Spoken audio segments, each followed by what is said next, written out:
Hello everybody, and welcome to the Poor Man's Chemist. In this video, we are going to try to do some thin layer chromatography on 3 different kratom alkaloids. 2 of these samples were actually donated by subscribers, and 1 I got myself just to have another one to throw in there and see what it gave us.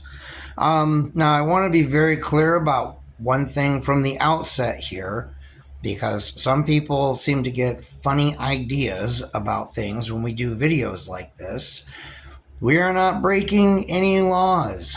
While kratom alkaloids are indeed banned in a few states and a couple of counties and parishes, where I live is not one of them, all right? Anybody over the age of 21 can legally purchase these compounds. So let's just get that out of the way right from the very beginning. Because some people out there, they're like a fucking dog with a bone, man. You cannot, they're just determined to think you're up to something shady. And just like, no, we're not. Will you please get with the 21st century? Jeez on. Anyway, so starting over here on the left, we have, and I gotta be careful, guys, because YouTube is squirrely about me promoting drug use. So if I seem like I'm being a bit evasive here, that's why. So this is one that I got at the store. I went to the vape store by my house and asked the dude for the strongest ones that they had so that we would have something that would show up well. And this is what I got there. I took one of the tablets and crushed it up in there. I made sure to get one that was a different color from everything else. So, yeah, I don't know. Moving on over here. I mean, that's worth a shot, right? This is one that was donated to me by a subscriber. This is 85% 7-OH powder.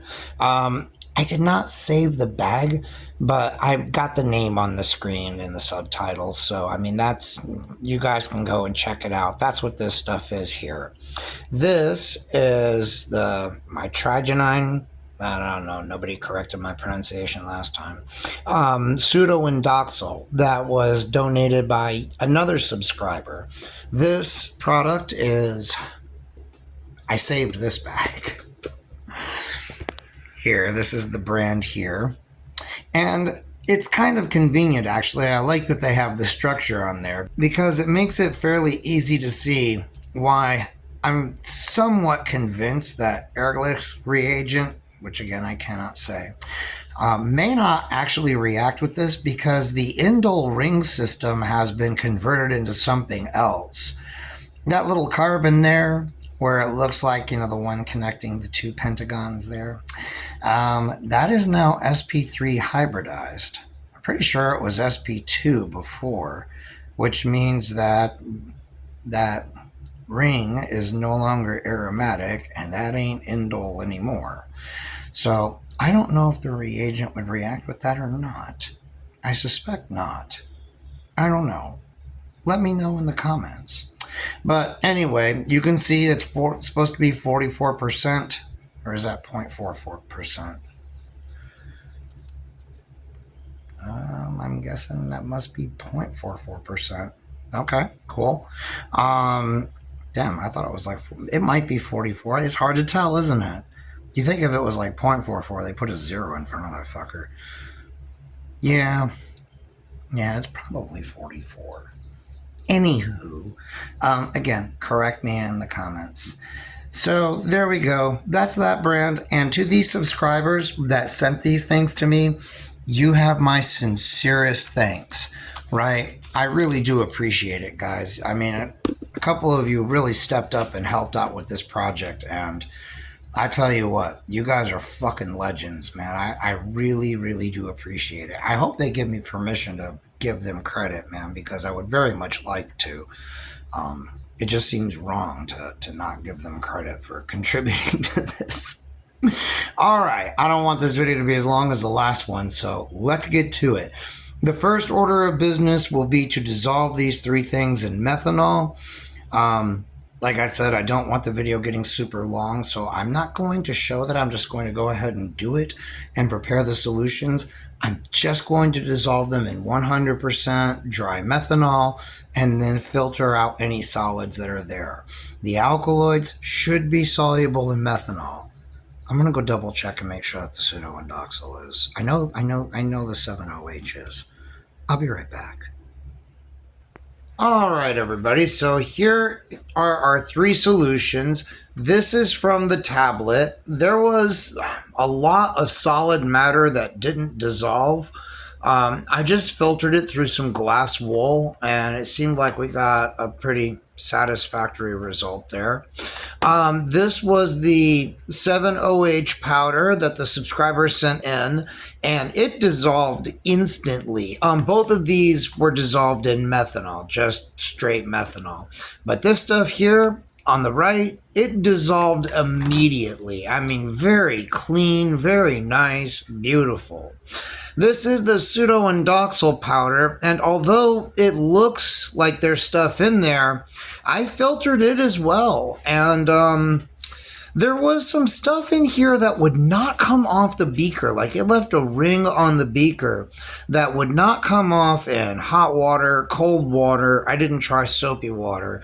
It dissolved very easily in methanol, but whatever it was very water insoluble. But again, I filtered this through glass wool. It is clear. I don't know if I can get it to where you can see it or not. There we go. I hope that's in focus. So yeah, you can see it's clear. It's just very, very dark. So, cool. I'm glad that worked out. So what we're going to do now is we are going to transfer these to some little beakers. The little beakers they were in. And I have some plates here, which I dried in the oven, apparently at a slightly too high temperature. Some of them got a little scorched. My toaster oven, I don't have good control in it. I don't know if you can see it or not. I made some very faint pencil lines on there to kind of guide me. So what I'm going to do now is I am going to transfer our solutions to these beakers, and then I am going to use a capillary tube to dot the solution onto the TLC plate.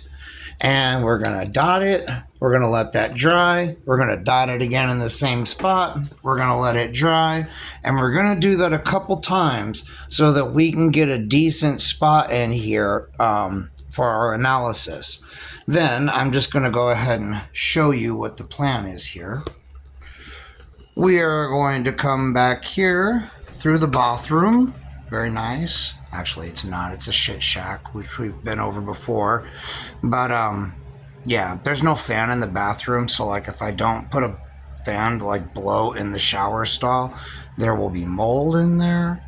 But, thankfully, I'm a scientist, and so I know how to prevent such things.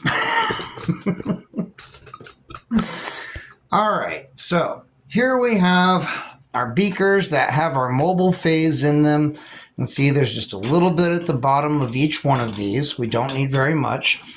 Our mobile phase is a 7-3 mix of ethyl acetate and heptane. The paper that I'm working from went with hexane, but I didn't have any. So I did have heptane, though, because I just distilled some from making that ether, so we have that. All we're going to do once we have our plates that have our spots on them is just put them in here, let the solvent work its way up towards the top, take it out, let it dry, and hope to God that we got some resolvable spots, because I couldn't get any yesterday. Fingers crossed.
Okay, people, I am calling it. With the 70H, we were completely successful.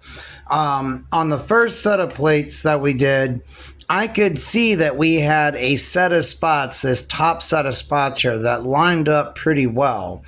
On the second run that I did the time lapse on, this is the tablet, this is the 70H powder. We had that spot right up there, two spots, two bright spots, right exactly at the same position in both samples. That's it, man. We've nailed it. Unless there is some weird other compound in there that would, come out at exactly the same, place and fluoresce just the same way under UV. I mean, it's possible, sure. But I mean, we could just go with the simplest explanation, which is that it's the stuff that the two things have in common, which is the 70H. The pseudoindoxyl gave us some very cool looking plates. I imagine it probably is going to turn out to be a pretty cool time lapse of, watching that go. That you can see that there are several fluorescent components in there. I don't have anything else to compare it to. So it's very hard to say which spot is the pseudoindoxyl. I don't know. I honestly don't. But, I mean, if I had to guess, and if I was just guessing, I would guess it probably wouldn't be too terribly different from the 70H. And if that was the case, then it would probably be somewhere in here. But I'm honestly not sure where it would be. I hate having to wrap the video up with that kind of uncertainty about this, especially after with this. I mean, I'm convinced to the limits of what I am able to do here that we've shown that there is 70H in both of those products. As